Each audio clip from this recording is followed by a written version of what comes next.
किशोरी जी से चंद्रानना सखी ने पूछा, हे प्रियाजू, हे राधे, परम सौभाग्यदायक महान पुण्यजनक श्री कृष्ण की प्राप्ति कैसे होती है? प्रियाजू से पूछा। प्रियाजू ने कहा, बहुत जल्दी श्री कृष्ण की प्राप्ति कराने में समर्थ है श्री तुलसी महारानी जी। प्रियाजू का वो बताया हुआ उपाय श्री वृंदा सखी, ये वृंदावन की अधिष्ठात्री देवी हैं, ये वृंदावन की पूरी व्यवस्था को देखती हैं। प्यारे जू के नित्य केली की व्यवस्था करती हैं और इनकी कृपा के बिना कोई वृंदावन में प्रवेश नहीं कर सकता। ये हमारी प्यारी जू की प्रिय सखी वृंदा सखी श्री तुलसी महारानी जी।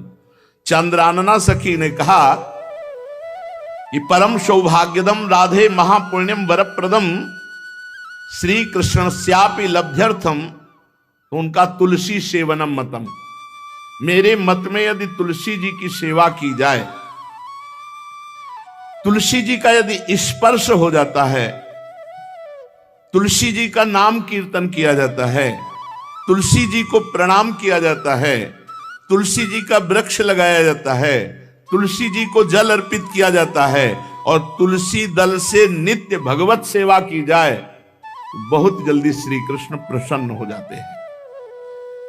प्रतिदिन जो तुलसी जी की भक्ति करता है, तुलसी का पौधा रोप करके तुलसी जी का सिंचन करना, तुलसी जी को तिलक लगाना, तुलसी जी को माला पहनाना, तुलसी जी की परिक्रमा करना, तुलसी जी को प्रणाम करना, वो कोटि सहस्त्र युगों तक ऐसा महान सुकृत होता है कि भगवान श्री कृष्ण के नित्य समीप रहता है जो तुलसी जी की सेवा करता है। जब तक मनुष्य की लगाई हुई तुलसी की शाखा प्रशाखा बीज पुष्प सुंदर दल से तुलसी जी सुशोभित होती है, तब तक हजारों कल्पों में श्री हरिधाम में रहते हुए उसका कभी पुण्य नष्ट नहीं होता। जैसे एक दिन 1000 कल्प, 2 दिन 2000 कल्प, वो भगवान के नित्य धाम में महान सुकृत के बल से भगवत धाम में रहेगा, जो तुलसी जी का पक्का मान लीजिए।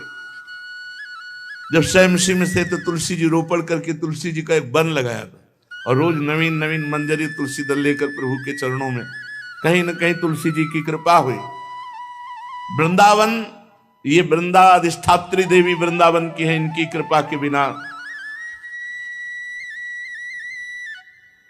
हे चंद्रादने, संपूर्ण पत्रों और पुष्पों को जो उतार करके सम्मान पूर्वक पहले प्रार्थना करनी चाहिए, हे वृंदा देवी, हे तुलसी जी, भगवान श्री हरि की पूजा के लिए या प्रियाजू की पूजा के लिए हम आपके कुछ मंजरी कुछ दल लेकर के सेवा करना चाहते हैं, आप कृपा करके मुझे दीजिए, और फिर उतार लें।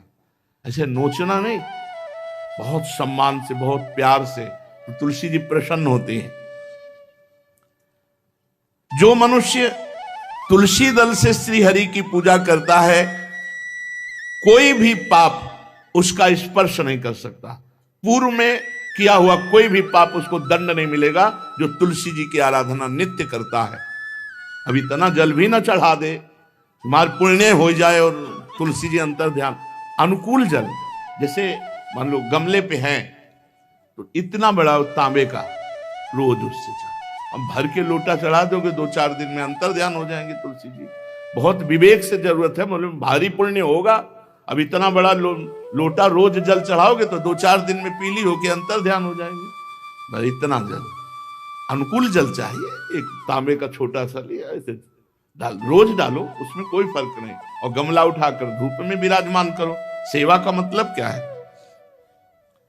जो तुलसी जी को जल अर्पित करके तुलसी जी की सेवा करता है, हरि चिंतन करता, कभी कोई पाप उसका स्पर्श नहीं कर सकता। 100 भार सोना, 400 भार चांदी,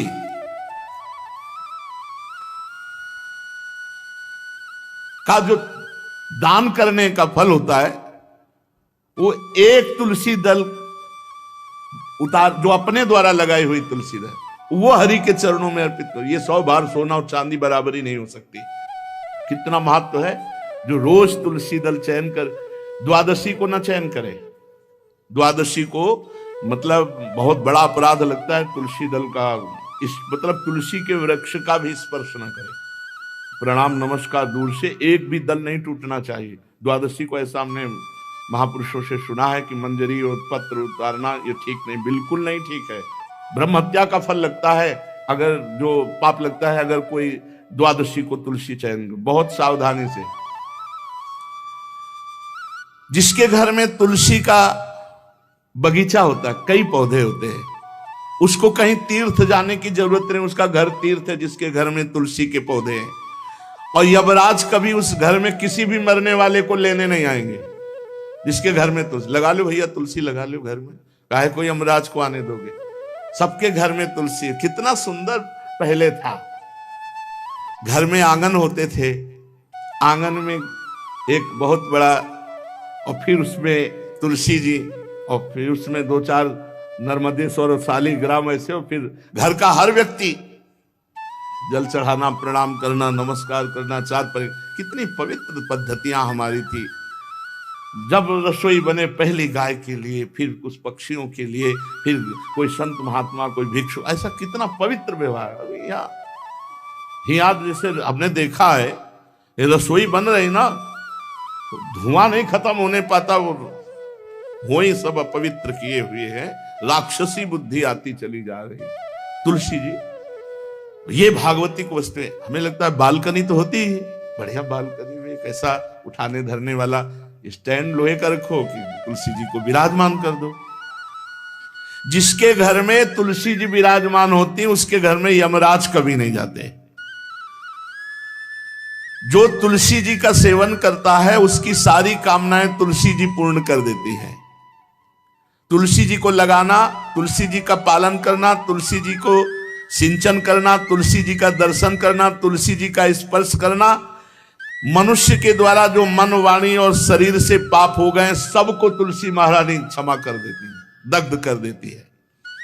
पुष्कर आदि तीर्थ, गंगा आदि परम पावन नदियां, ये सब जो स्नान आदि, अवगाहन आदि करने का फल देते हैं, वो केवल तुलसी जी घर में विराजमान है, उसको फल मिल जाएगा। कितने बढ़िया। जो तुलसी जी की नवीन मंजरी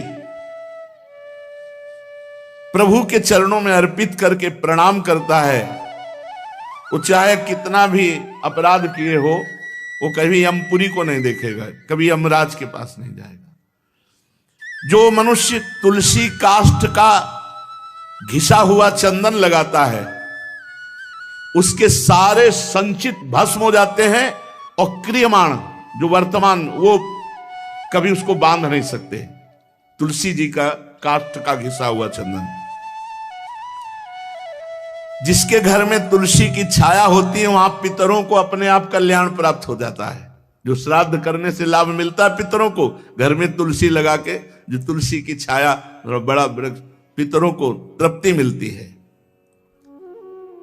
चतुर्भुज ब्रह्मा जी सारंग धनवा श्री हरि के महामहिम स्वरूप की अनुभूति करने के लिए भी कहा है कि तुलसी जी का महान महात्म्य, अगर तुलसी जी का सेवन करे तो भगवान श्री हरि की महिमा को जान जाएगा। स्त्री हो या पुरुष, पुरुष नपुंसक नारीवा जीव चराचर कोय, सर्व भाव भज कपट तज मोह परम प्रीस होय। शरीर वर्दी है, हमारी पोशाक है, हम सब एक हैं, आत्मस्वरूप है, कुछ अलग नहीं है। शरीर केवल पांच भौतिक है, तो सबका पांच भौतिक है, उसमें चिन्ह है स्त्री पुरुष के, बस। इसके लिए भगवान की आराधना निषेध थोड़ी है। जो स्त्री या पुरुष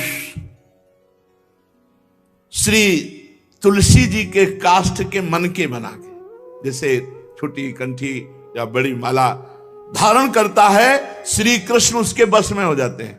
यह है तुलसी जी की महिमा। परम सुहाग श्री कृष्ण मिल जाते हैं, और कौन सी भी हमें उपलब्धि चाहिए। हे गोप नंदिनी, तुलसी जी का सेवन करने से श्री कृष्ण वश में हो जाते हैं।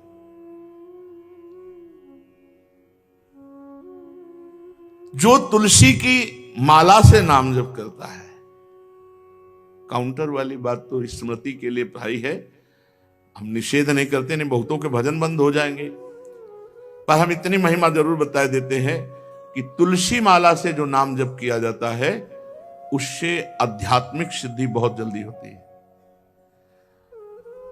गुरुदेव भगवान कहते जो अंगुलियों से रगड़ होती है मन का से, उसमें आध्यात्मिक ऊर्जा शक्ति तुलसी माला से। प्लास्टिक पर भाई करो, निषेध नहीं कह रहे, बंद हो जाएगा वो भी राधा राधा कहना, वो हमें बंद नहीं करना, हम कह रहे तुम जैसे बने वैसे करो, लेकिन माला का बहुत बड़ा प्रभाव है।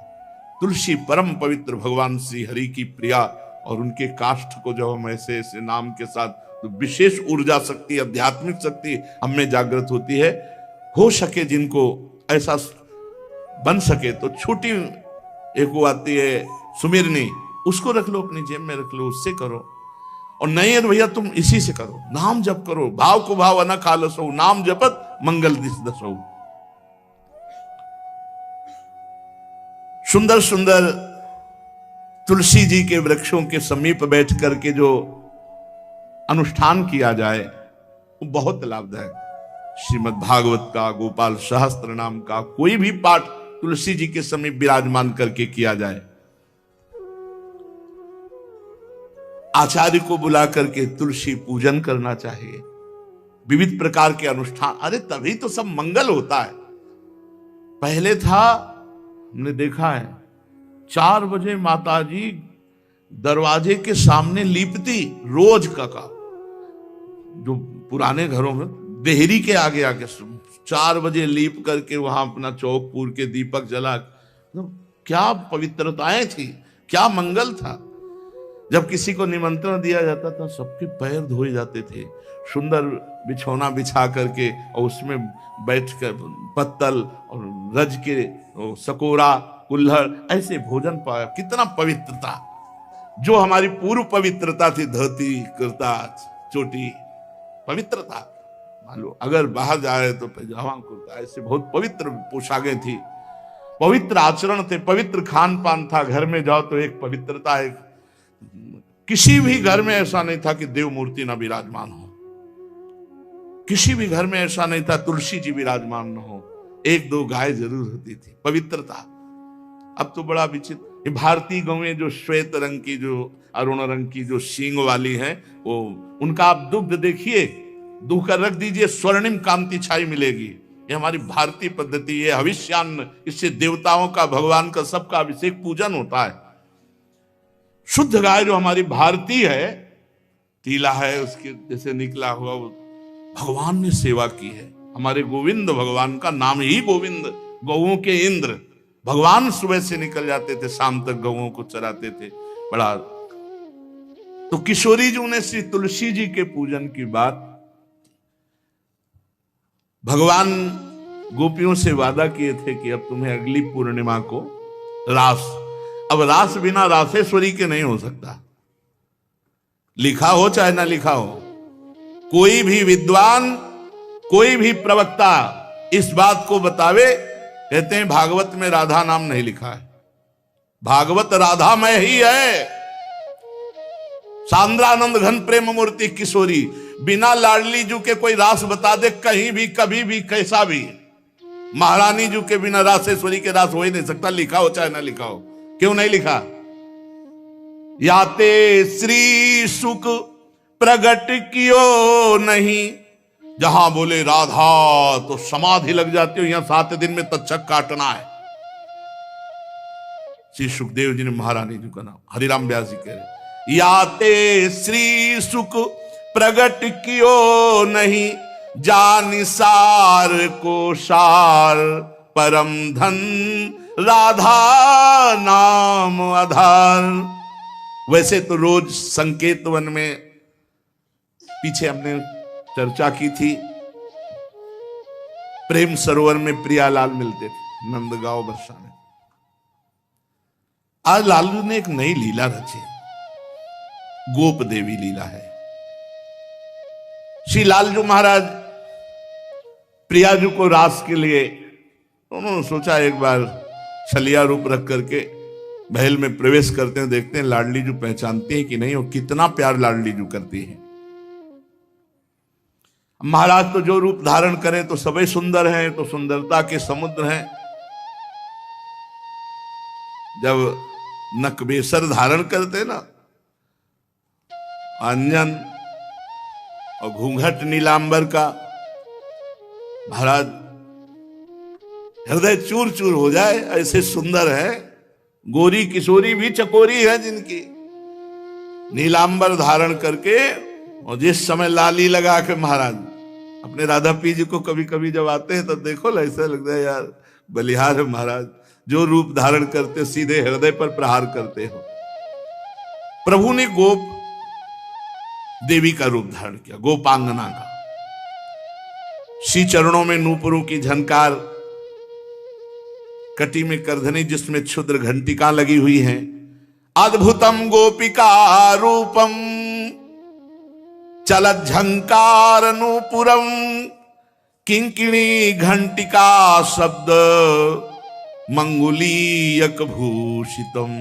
बड़ी दिव्य अंगूठियां धारण किए हुए अंगुलियों पे, कमर में करधनी जो रुंझुन रुंझुन, श्री चरणों में नूपुर और रत्न कंकण केयूर मुक्ताहार विराजितम। कलाइयों में रत्न जटित कंगन, बीच बीच में चूड़ियां कंगन, ऐसे बाजूबंद, कंठा मोतियों के हार और शीश फूल, केशपास, बेणी रचना, नासिका में मोती की बुलाक, बेशर और अलकावली, घुंघराली अलकावली, श्याम वर्ण के केश। ऐसा रूप धारण किया जो देखे मुग्ध हो जाए श्याम सुंदर को। वृषभानु भवन की तरफ चले। खाई और परकोटों से युक्त वृषभानु भवन 4 दरवाजों से सुशोभित, प्रत्येक द्वार पर काजल के समान वर्ण वाले गजराज झूम रहे। राजभवन की बड़ी मनोहरता है। उस मंडप प्रांगण में वायु के समान वेग वाले घोड़ों से अंगरक्षक महल